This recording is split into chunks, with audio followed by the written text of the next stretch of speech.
Hello, Dr. Berg here. Today we're going to talk about the most dangerous diseases that don't give you many symptoms. Now, if you take a hammer and hit your thumb and you have pain, that's going to be an immediate symptom, right? But a lot of other symptoms, which we're going to talk about, are way late on the chain of events. In fact, there are no symptoms for 10 to 20 years with high blood pressure. Type 2 diabetes takes 15 to 20 years before you start noticing major symptoms. Liver disease, in some cases, you could have 75% damage in your liver before you even get a symptom. Kidney disease, it's even more dramatic. You could literally run your whole body. I'm talking about filtering all your blood on one kidney. The body survives on just a small percentage of our organs. It's incredible. In fact, a lot of times it takes up to 90% of the damage before you start noticing significant symptoms of late-stage kidney disease. Now, what about atherosclerosis? This is plaquing in the arteries. You're not going to notice very many symptoms until 70%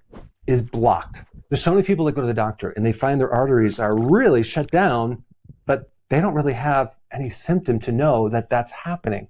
What about colon cancer? I know quite a few people who ended up with stage 4 without even having any symptom at all. And it's really mind-blowing is you go to the doctor to actually turn off your warning signs to get rid of your symptoms. They treat them directly. They don't look into root cause of these issues. They give you a medication to manage the symptoms so you don't feel them. And then a lot of people, when they actually get this later stage warning sign, is they either ignore it or they consider it a normal part of aging, normal fatigue, normal stiffness, normal high blood pressure.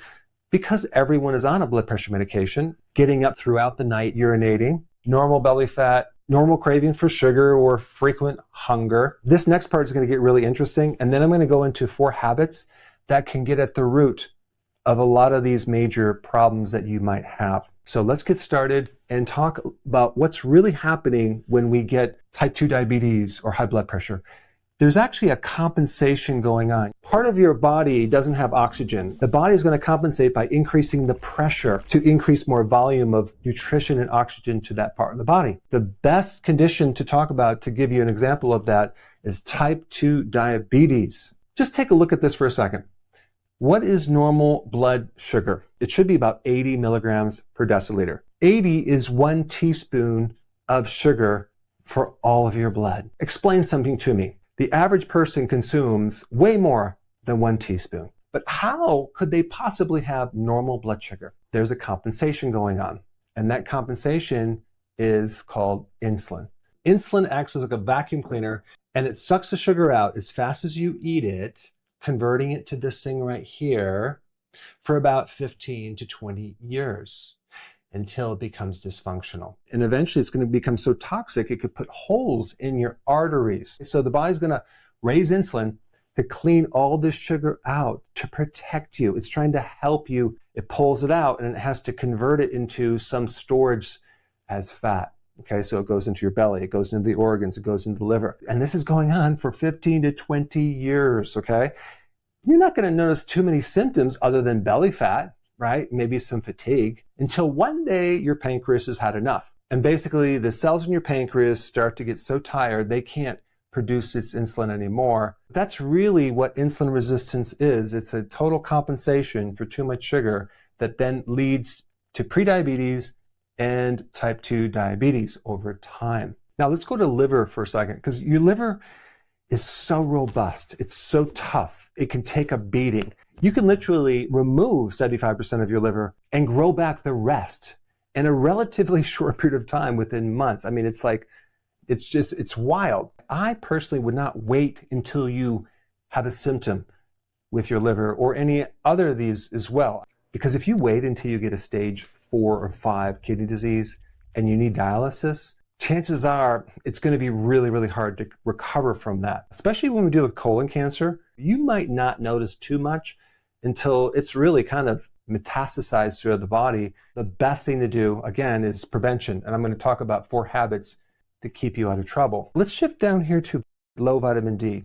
This is not a disease, but it's a huge root cause to put you at risk for a lot of other problems, including cancer, including autoimmune, including cardiovascular disease. In fact, low vitamin D is one of the biggest root causes of high blood pressure. When you have enough vitamin D, you can increase this thing called nitric oxide, and it's really beneficial to keep your blood pressure in check. Vitamin D also helps you keep the insulin working so the insulin doesn't get burnt out. So if you have low vitamin D, then this time is shortened. This time is shorter. And this is why you should err on the side of a little bit more vitamin D than less vitamin D, just to make up for this problem right here called vitamin D resistance. Let's go into the 4 habits that I highly recommend that you hyper-focus in on so we can actually avoid and maybe even reverse some of these right here. The first one involves exercise, going for walks after you eat to burn off any sugar that you ate, which would be very, very smart. I want to add one thing to exercise that you maybe never heard before, which I think is going to be the next amazing thing. And it's called hypoxia training. Now, what is hypoxia? That's low oxygen. You can simulate exercising at a high altitude, like climbing a mountain. Like a lot of athletes do this type of training to increase their enhancement of their fitness and repair. When you go to sleep at night, if you had sleep apnea, you're probably not going to have sleep apnea. This little combination of exercise and hypoxia training could flood different tissues with more oxygen to get rid of inflammatory areas and push oxygen into parts of your body that you have never really felt in a long time. Number 2 is lowering carb with intermittent fasting. So now you're not going to be eating all day long. We're going to be doing like maybe 2 meals or 1 meal a day with low carb. That combination will take insulin resistance to the point where all the things that were connected to it start improving overnight. Number 3, get an additional 30 to 60 more minutes of sleep. Everything works so much better by getting sufficient sleep. But guess what?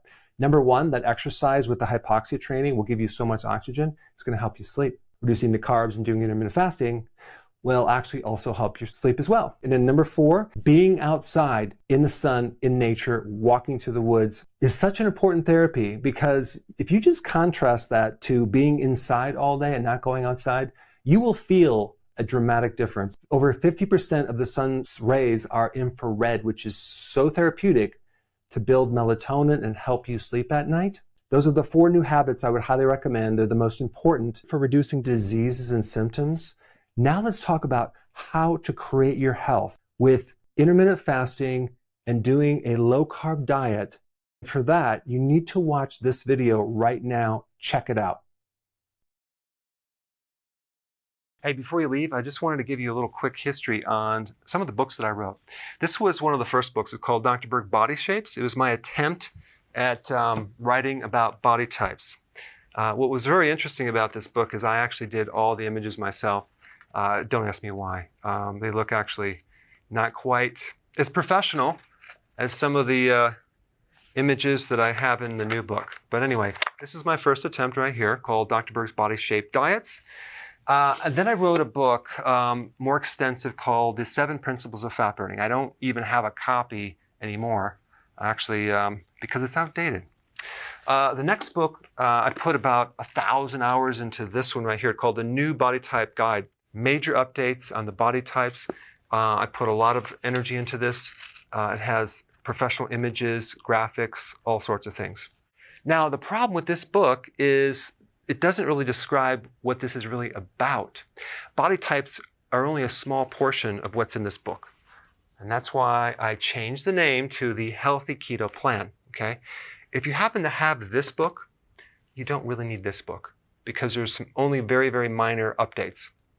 But if you don't have this, you need to get this one right here.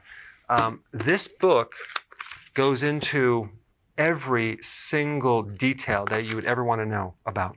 It goes into the 7 principles of fat burning. It goes into hormones, the body types, the basic keto plan. It goes into intermittent fasting.